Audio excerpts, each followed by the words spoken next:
لا تشتهي بيت قريبك، لا تشتهي امرأة قريبك ولا عبده ولا أمته ولا ثوره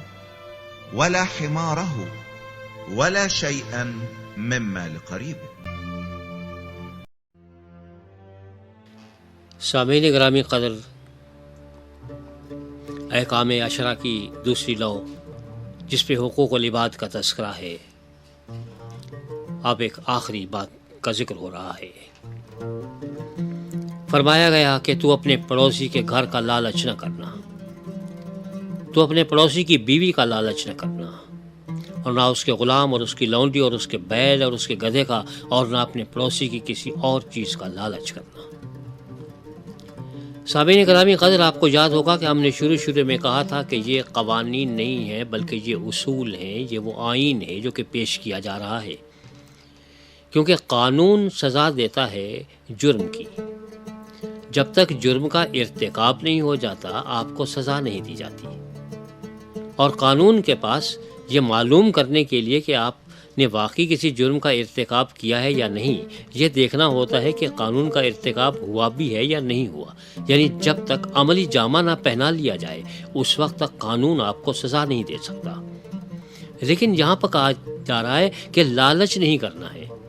جو آپ دماغ میں سوچ رہے ہیں، دل میں جو خیالات اٹھ رہے ہیں بدنیتی کے، لالچ، حرص اور طمع کے، اس پہ دنیا کا کوئی قانون آپ کو سزا نہیں دے سکتا، اس لیے کہ قانون کے پاس کوئی ایسا طریقہ موجود نہیں ہے کہ آپ کی نیت سے واقف ہو جائے، آپ کے دل کے اندر اتر جائے، آپ کے دماغ کی سوچوں کا اندازہ لگا لے کہ آپ لالچ کر بھی رہے ہیں کہ نہیں کر رہے۔ تو یہ قوانین نہیں ہے، قوانین آگے آ رہے ہیں جہاں ان کی تشریحات ہیں، یہ اصول ہیں، یہ وہ 10 ستون ہیں جن کے اوپر معاشرے کی بنیاد رکھی گئی ہے۔ کیونکہ ایک آدمی یہ کہہ سکتا ہے کہ بھائی میں نے اپنے ماں باپ کا میں اپنا پورا احترام کرتا ہوں، میں نے آج تک کوئی بدتمیزی نہیں کی، آج تک میں نے کسی کی جان نہیں لی، آج تک میں نے کسی عزت پہ ہاتھ نہیں ڈالا، آج تک میں نے کوئی چوری نہیں کی، میں نے کسی کا اغوا نہیں کیا ہے، اور میں نے جھوٹی گواہی بھی نہیں دی ہے، تو اب مجھ سے بڑا اچھا شہری تو کوئی نہیں ہے۔ قانون کی نظر میں شاید آپ بہت اچھے شہری ہیں، لیکن خدا کی نظر میں دیکھنا یہ ہے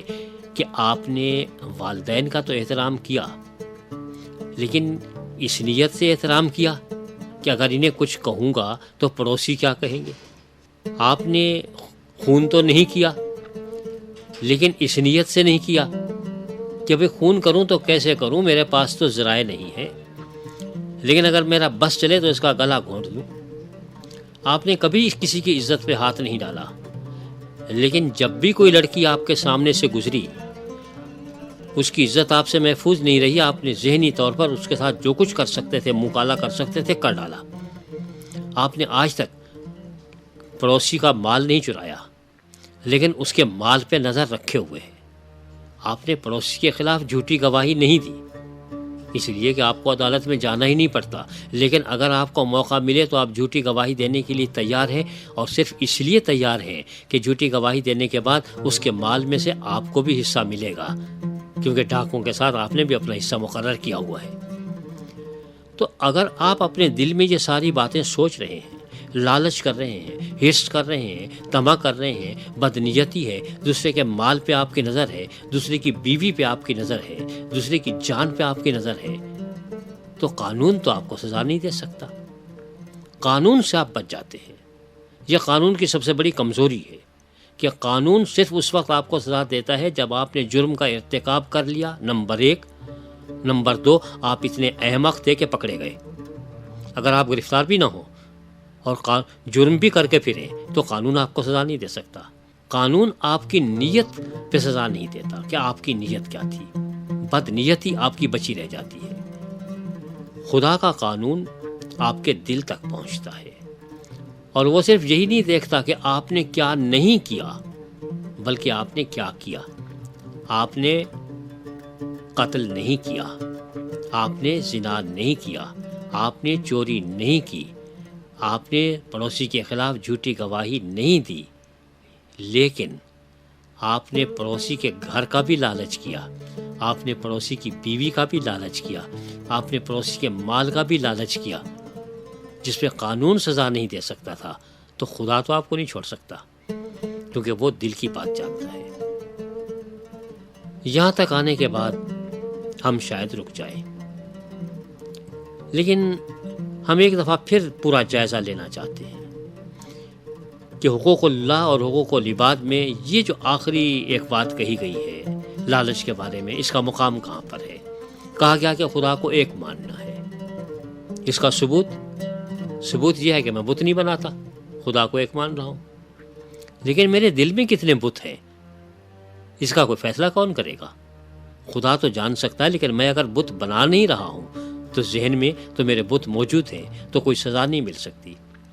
ٹھیک ہے بھائی، خدا کا نام بے فائدہ نہیں لینا ہے، میں نہیں لے رہا، لیکن جو کام کر رہا ہوں کیا وہ ایسا ہے کہ جس سے خدا کی عزت اور احترام میں اضافہ ہوتا ہو، یا خدا کو بدنام کر رہا ہوں؟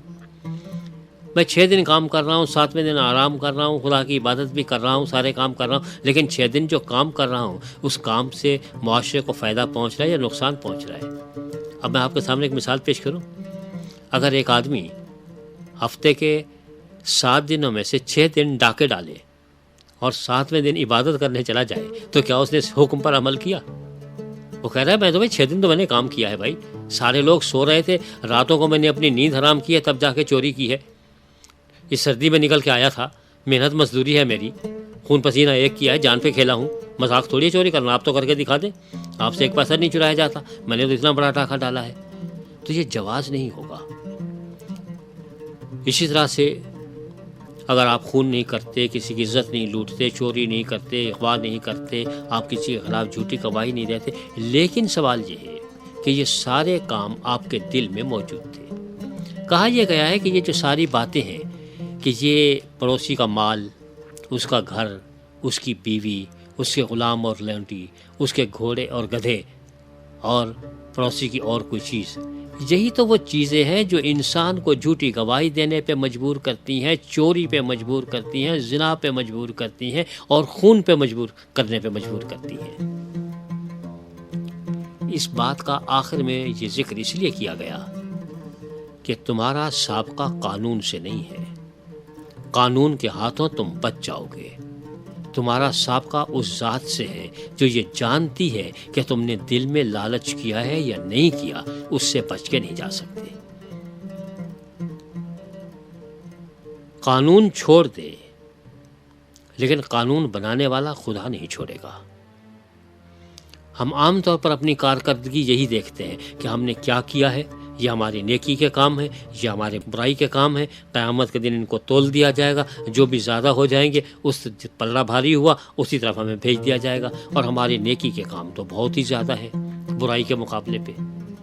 یہاں پہ کہیں بھی نہیں کہا گیا کہ ان میں سے برے کاموں میں سے کوئی کام ایک آدھ دفعہ کر لینا کوئی بات نہیں، لیکن 6 دن کام کر کے اور 7ویں دن عبادت کرنے کی بجائے ایسا کرنا، ایک دن کام کرنا، 6 دن خدا کی عبادت کر لینا، نیکی بڑھ جائے گی تمہاری برائی سے اور تم سیدھے جنت میں چلے جاؤ گے اور معاشرہ سدھر جائے گا۔ نہیں سدھرے گا، کوئی یہ ضمانت نہیں دی گئی ہے۔ کہا گیا ہے کہ تمہارے دل کے اندر کیا ہے، تمہارے دماغ میں جو کچھ پیدا ہوتا ہے وہ بھی نہیں ہونا چاہیے۔ قانون تو سزا نہیں دے گا، لیکن قانون بنانے والا خدا تو سزا دے گا۔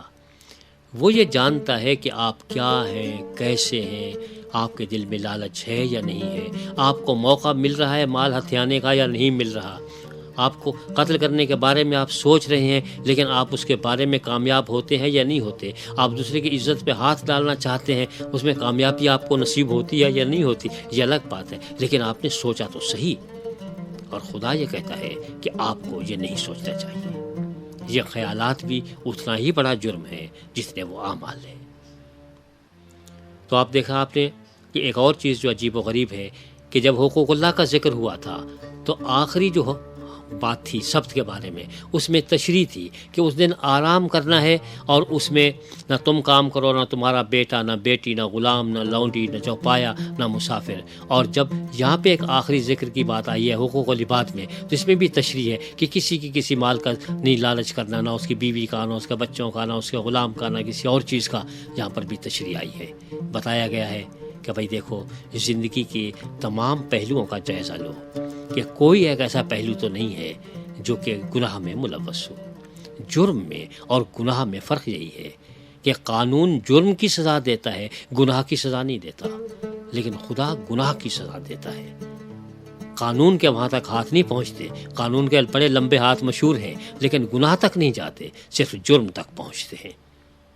اور خدا مجرم تک نہیں پہنچتا، بلکہ وہ گناہگار تک پہنچتا ہے، تو اس سے بچنا ہے۔